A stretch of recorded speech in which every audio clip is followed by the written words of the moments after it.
Okay, so today we're going to look at Marx's concept of alienation within capitalist society. Now, sometimes the ideas are abstract, but really the subject matter I find is very experiential, and students can often relate to much of the material. Okay, so Marx's critique of capitalism, it also includes what we should think of as the impact of the capitalist system on primarily the working class. Alienation is a term Marx uses to examine the consequences of the exploitation of capitalism that we looked at last week. So alienation comes from the term alien, as in to make alien. So in historically, to make alien means to make other, right? To alienate means to sort of separate, to make other, to separate from, or to be estranged from, which means to be a stranger to. So really what that means is alienation then is the process of separating things from ourselves, right? To alienate something from ourselves, to feel separate. You know, when a person says in everyday speech, I feel alienated from them, they mean I somehow feel separate. Okay, so this process of alienation is the process of somehow separating things from ourselves. That is, separating parts of ourselves from ourselves. So, for Marx, living under exploitation, as we explained, is not a natural state for humans. Instead, a human being living free of exploitation is a much more natural state. And in that state, they are in control of their own labor, right? Their labor is their own. That is, what they do is up to them, decided by them, owned by them, controlled by them, and so on. That would be to be in a state of freedom. And we are social species, and so that depends on having collaboration with other humans. And under capitalism, we see both of these.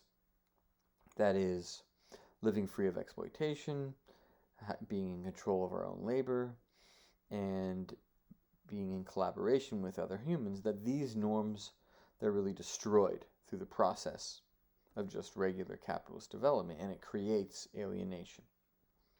So under capitalism, we're going to look at three main types or sources of alienation: labor, what's called commodification, and then social interaction. Marx explains that under capitalism, we're alienated from ourselves, from each other, and also from nature.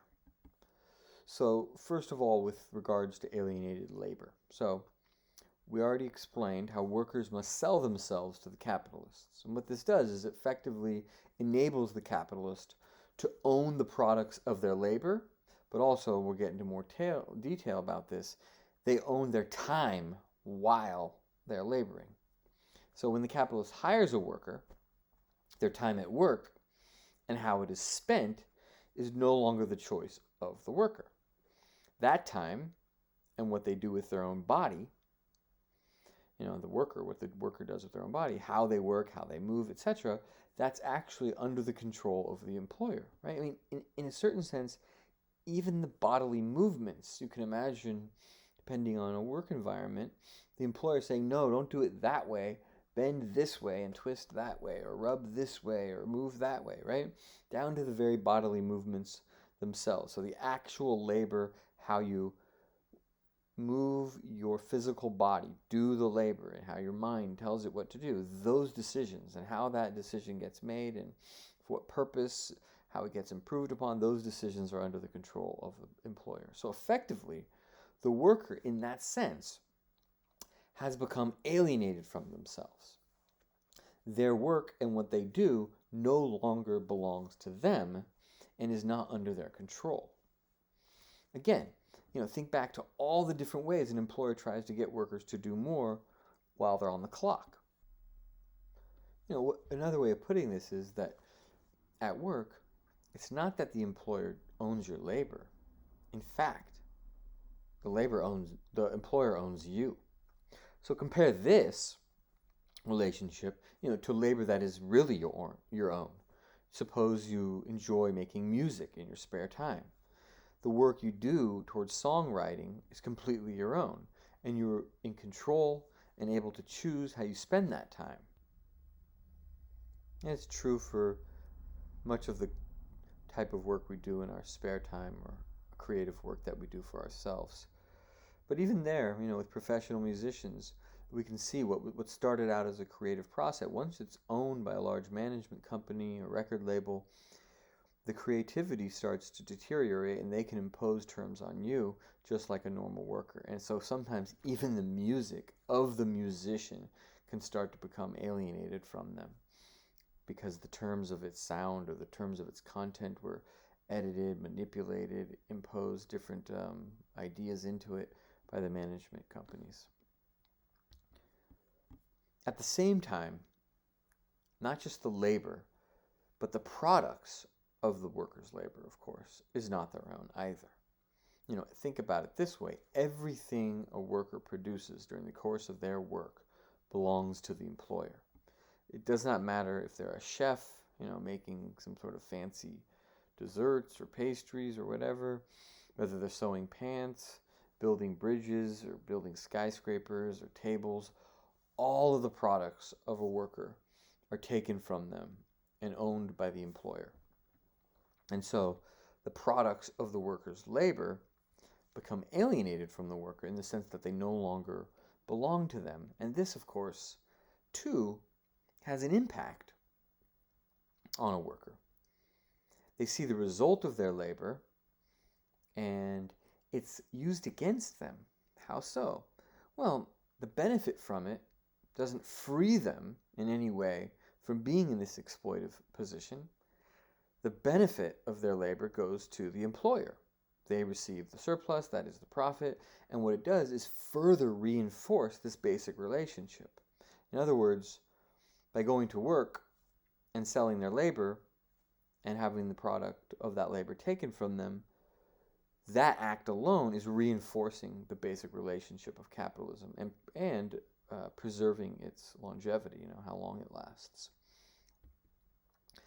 Of course, work is where we spend much of our lives. And so if we think about it, that means we spend much of our lives doing work that is alienated from ourselves, that doesn't belong to us. And thereby, it's often doing work that we don't want to do. And so I mentioned the survey by Gallup in 2017, where they found roughly only 15% of the people they interviewed liked their job. And this is a global poll. So 85% of people worldwide dislike their jobs. That's where you spend a lot of your time. So that has an impact on people. To spend much of your life forced to into a position to do something that you don't really enjoy doing and you don't want to do. And of course, there are huge consequences for this on the individual. With the birth of, say, the Industrial Revolution, we see immediately the rapid rise and increase in alcoholism. Not that alcohol didn't exist before, of course, but this addiction to it and the impact on people's health and chronic liver disease and so on starts to skyrocket. In the notes, you'll see this short link to a presentation about drug addiction. And in a nutshell, it tells the story of this test that was done on mice to determine the nature of addiction. The classical understanding of addiction was that addiction is in the drug itself. It's an addictive drug. Oh, that drug is addictive. And the addictive power of that drug is so strong that if an individual ingests it, they can become addicted to it. Almost like this magical power. It just takes over you. And so these researchers wanted to do a test, and they tested mice, and they gave it some sort of opiate in a bottle where the mice could lick it and get as much of it as it wants. And almost every time, this alone mouse in a cage would go after the opiate again and again and again and again, and it would die. Okay, it's a horrific example if you actually think about it.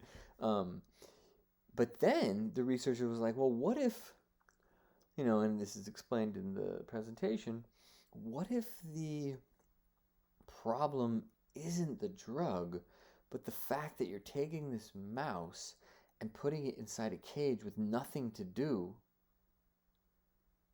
but, ingest drugs, opiates.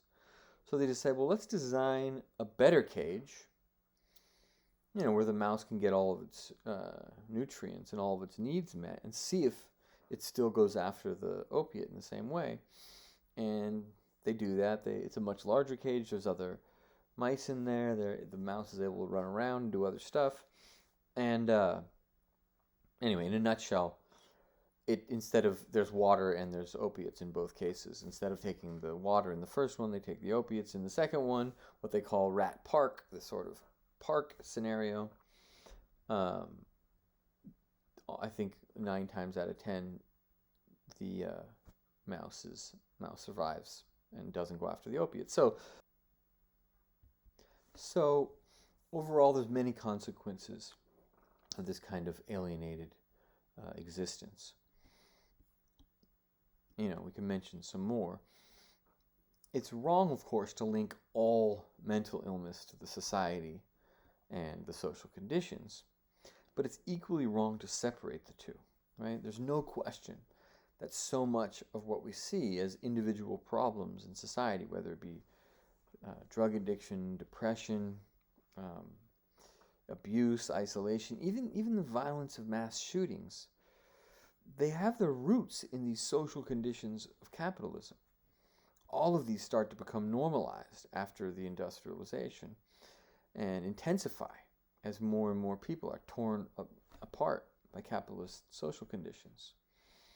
Even social workers can have a difficult time advising their clients on how to change their lifestyles to combat depression,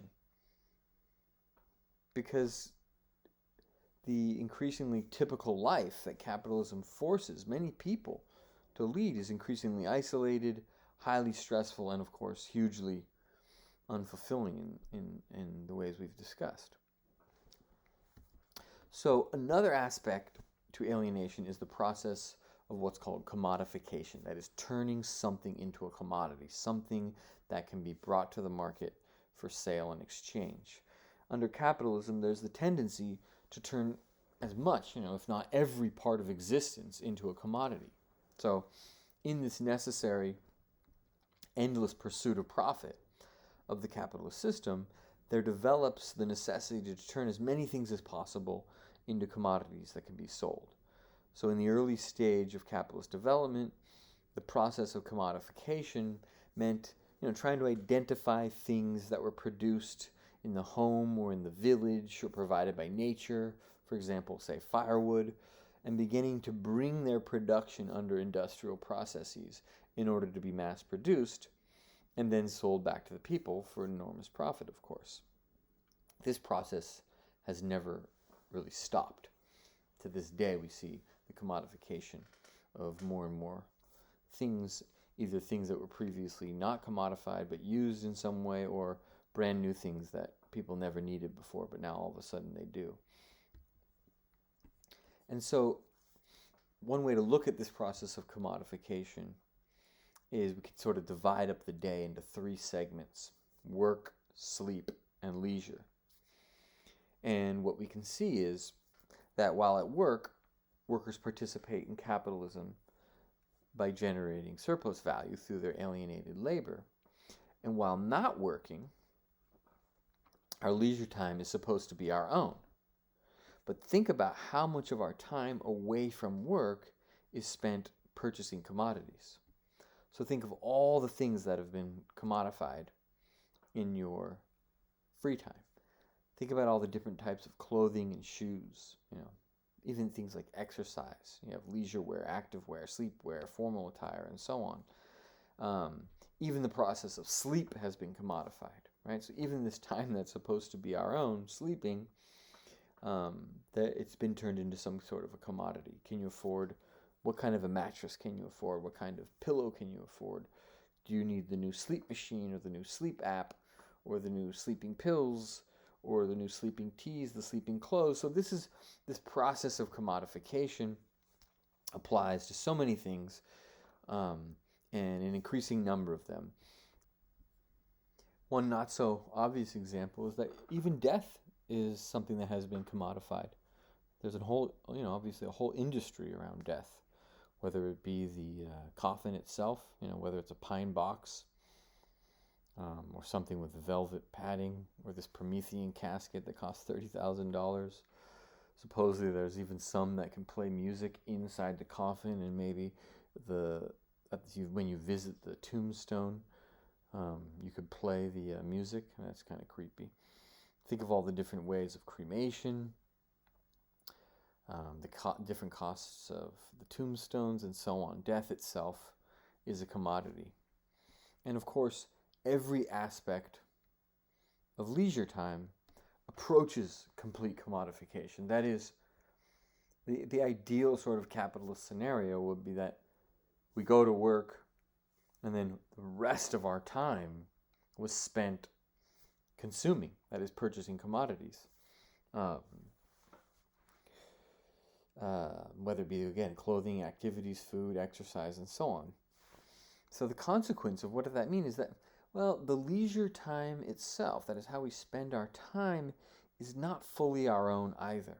And this may not be so obvious, but our leisure time is something that becomes, increasingly so, simply a vehicle for the reproduction of capitalism. How so? Because it's a time whereby we purchase the commodities that have been produced. So you see this, for example, in the disappearance of parks and the replacement of parks with sort of paid gathering spaces, whether they be parks whereby sort of urban parks where in order to sit at them you have to be a customer and want to buy one of the restaurants nearby, or whether instead of back in the earlier periods you could find some communities where local parks would have various exercise equipment like pull-up bars and this sort of thing, where of course all of that has been replaced by gyms. But what you notice is some wealthier neighborhoods, these kind of parks come back because they're able to pay for them and provide themselves with a service. But for most people, we see them disappear. And they have to be replaced by commodities. And so in order to do this increased commodification, it means that capitalists have to create new wants and needs that didn't previously exist. There's many examples of this. One, not so well known, has to do with the razor industry. So this is a little excerpt from news just to point out that in the 1920s it was newsworthy if a woman cut herself with a razor, because it was so rare for women to shave their body hair. And this was recognized by the razor company Gillette at the time. And they realized they were missing a massive market. And so, initially, where little to no women were purchasing razors, they decided to carry out an enormous advertising campaign to try to convince women to shave their body hair, with a whole, basically creating the image through advertising that having body hair was dirty or gross or not smooth and this sort of a thing. Anyway, in the lecture notes you can see one of the articles that links to this. But what we see is this basic process is a kind of campaign of, basic manipulation in order to create new desires, to create a market for new commodities. And this is a unceasing process. We see anything from the commodification of love. So love is supposed to be an intimate relationship, obviously, between individuals. And think of all the pressure around this, say, for love to be proven in the form of, say, a wedding or a marriage, and this entire industry around weddings. It's massive. industry, billions of dollars per year, whether it be from the facility being rented or the tablecloths being put down to the music, to the food. Do you have a wedding planner, and so on, obviously. And for a lot of families, even families that don't have a lot of money, it's such an important event that we see whole fortunes being spent on this. So you have the commodification, say, of love in the form of weddings, but of course we see it in the form of Valentine's Day and jewelry and whatever the case may be. And so again, overall what we see is our leisure time is continuously transformed into some sort of commodification, some form of ability for us to make choices of how to spend our money. Often, of course, much of that is the product of advertising. And in the lecture notes, there's a clip from The Devil Wears Prada. And it's an interesting clip. I won't tell you everything that happens in it, but the idea that we see, that's a film about the advertising industry, the fashion industry primarily. And in the clip, what you see is that these head honchos in the fashion industry are having this discussion where they are of the opinion that their industry, what it does is it creates a market for new clothing, and it creates new desires and new tastes in the population so that they will purchase these new fashion lines and so on. And so the implication there is that when you like, say, a particular outfit, it feels very much intimately your own desire, your own taste, your own like, your own want. But they're of the opinion that no, that desire didn't exist prior, and you like it because you were designed to like it through their advertising campaign, through their design, and so on, and how it rolled out and became so prevalent that you couldn't resist it, in fact. And so the implication is it didn't even come from you. It wasn't your own decision. And so this shows us that another consequence of the alienation, the way it shows up through commodification, is that there's a certain sense in which our desires, that is, things that are supposed to be intimately us, part of ours, have become separated from us because they have been generated and created through this wide market of commodification, which includes, of course, advertising. And there's another sense in which this process of commodification is very complex as well. So not only is our leisure time increasingly transformed into a time of purchasing commodities, but we are often confused on what a commodity actually is. So consider a pair of shoes. When we look at a pair of shoes, we see an object. We see something we want to put on our feet. Perhaps we might see that this is our favorite pair of shoes, right? You know how some people are obsessed with shoes. And we may say things like, I love these shoes. These are my favorite shoes. I just feel good in these pairs of shoes. And the idea here is that we develop a relationship, what we think of a relationship, to the pair of shoes, to the object itself.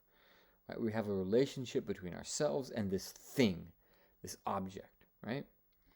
But Marx points out that this is a confusion of sorts. It's a kind of lie that we've told ourselves. Because in fact, the relationship is not actually between a person and shoes, but it's a relationship between people. It's actually a social relationship between human beings.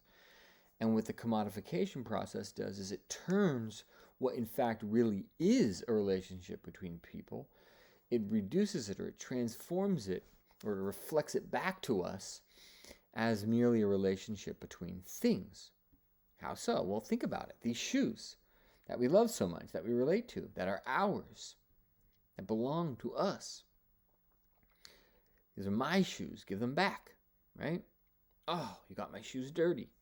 Those shoes did not drop out of the sky. Right? Those shoes have an entire process of development where they pass through, in some fashion, many different hands of people. Consider whether you consider the leather, from the slaughtered cows in a slaughterhouse and all the workers in that slaughterhouse, whether you think of the workers who drive the trucks to move the various raw materials of the shoe to the factory, to the workers in the factory who assemble the shoes, right? Ignoring, of course, the machines in those factories and the workers who produce those machines, and going on and on, the energy that's required to run those machines and the workers in the energy sector, and then, of course, the workers on the shipping container ships, right, who unload them at the docks and get them onto trucks and then deliver them to the stores, and so on and so forth. The work, this whole relationship to the shoe that we have is really a relationship to other workers. It's a relationship to other human beings.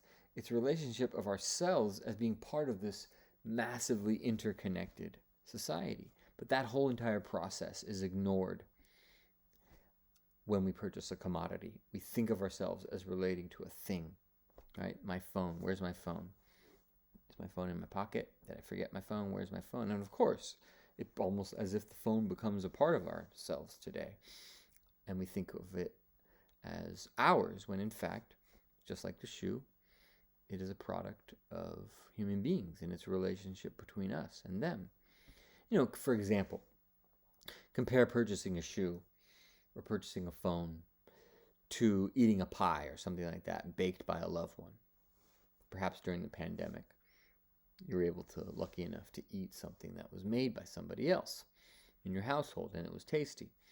So here, when we eat, say, the pie, we're less likely to think only of the pie itself, right? We don't think, oh, this pie that I'm eating, how great is it? It's my pie. No, we're actually most likely to see the relationship we have to the pie as, in fact, a relationship to the cook, right? Thanks for making this. Oh my gosh, it was so good. How did you make this? What did you put in it? Can you give me your recipe? Blah, blah, blah, blah, blah, right? We know in certain more intimate spaces that the things that might be produced that we relate to are the product of another human being, and it's a human being that we're relating to, not the thing itself. But extend this process, to not just shoes, but to really every sort of purchase, commodity purchase, interaction that we might find ourselves in. For example, this is very clear to workers in the food industry or often in the service sector industry. For example, say when you order food in a restaurant, many people, in fact, most people, often ignore the fact that the food that one receives is a relation to several people, right? The whole wait staff, the cooks, etc. Often we never even see the cooks, right? We don't even think about them. And, think of the entitled customer and often the complete disdain they have for sometimes the wait staff, the way they're mistreated. I asked for no mustard. How come you put mustard on here? Blah, blah, blah. Take this back. 85% of workers in the sort of food or service sector industry are often sort of mistreated in this way by employees. But it's not just a sense of entitlement. It's that they have a relationship to the things that they're going to get, whether it be the food or the items they're purchased. And this person is just kind of a means to an end. They're not a human being, really, that they're relating to. We see this, in fact, the whole history of tips comes from this. Think about a tip, right? You're supposed to, as a wait staff, you're supposed to endure all of this treatment because of your tip, because your wages are so low. Right? The only way you can really make a decent wage is through the tips. But what are tips? Tips are actually a legacy of slavery in the United States. After the Civil War, you had a bunch of white business owners, and they were looking for ways to continue to, super exploit the black population, and they instituted this practice of paying black workers in tips instead of wages in order to continue to reap the benefits of unpaid or low paid, in this case, black labor. And tipping became the only source of income for a lot of people in areas where the majority of the workforce was black. And so what's the general point here is that the consequence of commodification under capitalism is that instead of acknowledging and developing our relationship to people, we increasingly develop our relationship between things or commodities. This was Marx's idea of alienation. And a consequence of alienation and commodification is the deteriorated quality of relationships that we have under capitalism. Because increasingly our relationships between each other are often mediated through things and commodities. That is, the quality time we spend with each other has once again been, not completely, of course, but moves in the direction of being turned into a medium to just consume commodities. So our very relationships with each other are less between each other and more between things. And this process of commodification has also been the commodification of nature itself, the actual world that we live in, and it has separated us thereby from nature. Instead of relationship to nature, it too is a relationship between things. That is, the natural world itself is increasingly just a commodity to be bought and sold and used up. And of course, we know this is not the true reality of things. Human beings have always been a part of the natural environment. We are part of nature ourselves. But the capitalist system tends to distort this more and more, distort this relationship. Nature tends to be framed as something entirely different from human beings. Nature is one thing, and then there are human beings, and nature is supposed to be this resource to provide what human beings need. And this is a necessary distortion because under capitalism, nature is destroyed, of course, in the pursuit of profit. And obviously this could not be any clearer today than when we look at climate change and how climate change threatens the survival of millions of species, including our own. But part of the reason climate change and, say, pollution have become so normalized under capitalism is because we've been increasingly encouraged to see ourselves as separate from nature. And this is the idea that the interests of the environment are somehow independent and wholly different from the interests of human. But if the alienation of nature were not so normal, of course we would see our interests as inseparable from the interests of the environment. The planet, and all the animal and plant life that it supports have become commodities, something to be purchased in the pursuit of profit, as opposed to the very natural ecosystem that we are a part of and that we depend on for life. So, in the end, what's this consequence of overall alienation? In one sense, alienation creates a kind of feeling of being unfulfilled in society. Because, as Marx points out, where's the vast majority of our time spent? Often it's going to work in a place where we're alienated from ourselves. So we have a sense of unfulfillment there. And then, of course, our main source of fulfillment, if it's not going to come from work, it's going to come from outside. But it's often to be met with through further consumption, that is, through buying commodities. But these commodities themselves become increasingly our primary source of fulfillment, even though they're in fact partially the cause of our unfulfillment. I don't know about you, but during the pandemic, there's been just stories of, panic buying and basically seeking fulfillment through purchasing. The other day, it's not exactly a case. I actually understand this quite well, but it's interesting nonetheless. Is I was at the market, parked, and was eating something in the car, and I overheard people in the car next to me, wheeling out their shopping cart. Couldn't tell if they were a brother and sister, maybe a cousin, or maybe even in a relationship. I couldn't tell. But anyway, one said to the other, I really like doing errands with you. And they're like, yeah, it makes me feel normal. Right? So okay, in the context of the pandemic, we understand what that means. We're stuck in our homes, doing something that we did previously, like going to the grocery store and shopping for things feels like something normal again. But it's still interesting that the normal thing is shopping, right? It's buying things, It's this commodification of leisure and spending time as an activity, going out and purchasing the various things we need.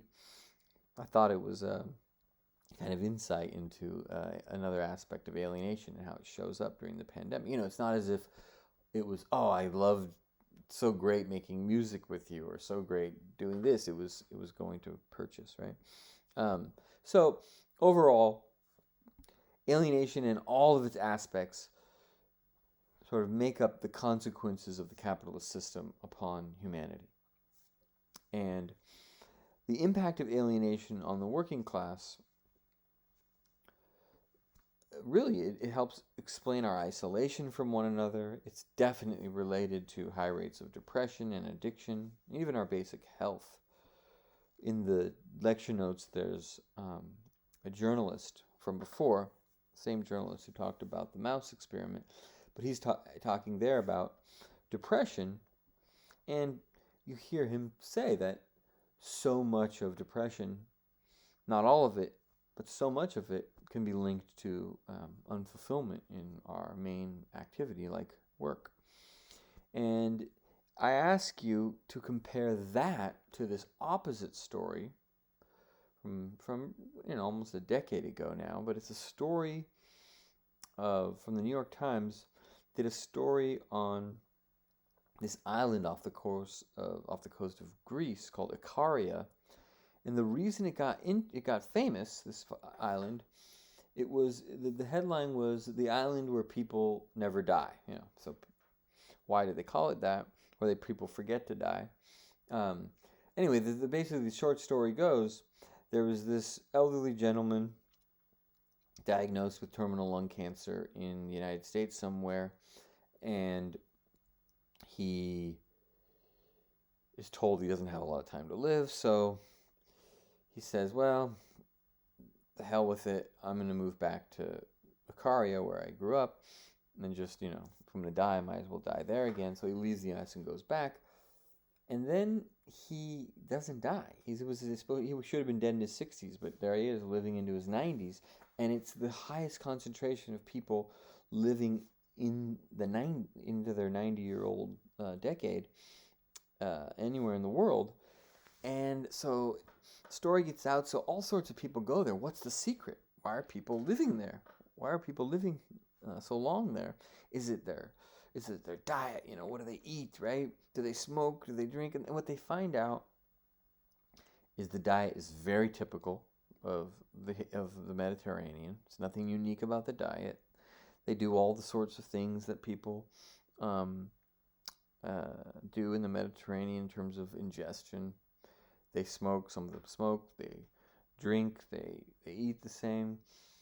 So they couldn't link it to anything sort of geographical or what they were consuming. So then, of course, some sociologists go and they, spend the day with people as they do, and they see in 2 seconds what the real difference is. It's that the island, people aren't isolated. They spend most of their time socializing with others, their neighbors.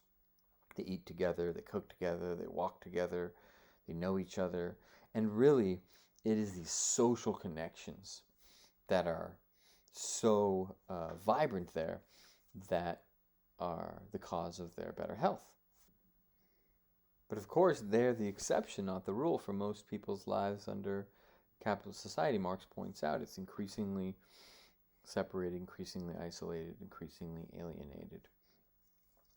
And this aspect of an alienated life under capitalism is interesting in other aspects of political philosophy, because there were later philosophers who for Marxists, who criticized them, who thought that these other philosophers misidentified the source of alienation. Because for Marx, this alienation is conditional. Obviously, if we weren't living under these types of capitalist conditions, the alienation could be eradicated, right? It could be gotten rid of. Whereas some other philosophers, that is, philosophers of what's called nihilism, philosophers of what was called existentialism, they typically argued that this constant feeling of unfulfillment, isolation, and really kind of purposelessness, right, is just part of existence and can't be escaped. And so these political philosophies, can be kind of depressing, because they treat it as just part of what it means to be human, whereas other Marxists criticized it for saying, well, no, what it is confusion on the alienation caused by capitalism, and then universalizing that, stripping it away from the conditions that create it, and just depositing it as sort of part of our human nature, as opposed to produced by the very conditions that we live under. It's not that life itself has no purpose or meaning. It's instead that capitalism sucks this purpose or this meaningfulness. It kind of drains it out of us, because it dictates the purpose and meaning for its own interests. And instead, that meaning and purpose can be redeveloped when these connections to one another and ourselves can be restored. And so there's another clip in the lecture notes that I want you to check out. It's a short clip documentary, but it's like short documentary that was made soon after, sometime after September 11th attacks of 2001. And what it shows what these boat captains in the ferry did. And what they end up doing is, New York's sometimes forgotten that it's an island. And so when the attack happened, after the towers fell, people ran and they immediately were bumped up against the water, because the bridges were closed and they couldn't leave. And so the only way to leave was by boat, and it wasn't coordinated or organized. And what you see is, an interesting transition happened. These were workers. Sometimes they owned their own boats. Sometimes they were hired by a company to drive the boat, to captain the boat. And but their boats, instead of that being a kind of alienating experience of work, they decide to turn their boats into rescue platforms, right? And it's their own decision. And for a small moment, you see a kind of antidote to alienation creeps up. It's that now people have kind of broken the norm and done something collectively. First of all, they do it collectively, but they do it based on their own decisions, motivated by the desire to help people. And we often see that this happens in crises, moments of crises, because the normal operations of capitalist life get disrupted. And what you see is a kind of collective response of mutual aid, rushing to people's help when there are disasters from hurricanes or disasters from, say, fires. The normal course of life is disrupted. Obviously, we saw this increasingly so during the pandemic. How many people voluntarily, on their own accord, decided to rush to fill gaps of need that the government refused to do, whether it was, say, making masks in their living room, or reaching out to their elderly neighbors to offer for help, or just checking in on people more, or donating supplies to those that were unhoused. Often what we're seeing is that in these small-scale social movements, or even in larger social movements, of course, that this antidote to alienation starts to kick in. We act for our own decisions. The decisions are ours. We do labor, that is, we do work, so to speak, that we choose to do, that we see as beneficial, and that isolation starts to break down as well. Of course, for Marx, there's no permanent antidote to alienation under capitalism. Even these social movements, if at the end of the day they don't transform this system, we go rushing right back into the normal course of capitalist social relations. Because alienation is simply a permanent part of capitalism, the only alternative to it for the long term, obviously, is to permanently end these alienating circumstances, primarily the alienated labor. But of course, to do that, we would have to end, of course, as well, the entire capitalist system, because humans would have to be able to collectively make the decisions of, how to do the work, how to run society, how to do it democratically and in their own interests. And for Marx, of course, this was the basis of socialism. So it's not that for Marx, capitalism creates this permanent sense of alienation for humanity, but that so long as this is the system we're trapped under, that yes, that feature of alienation pervades our, day-to-day lives.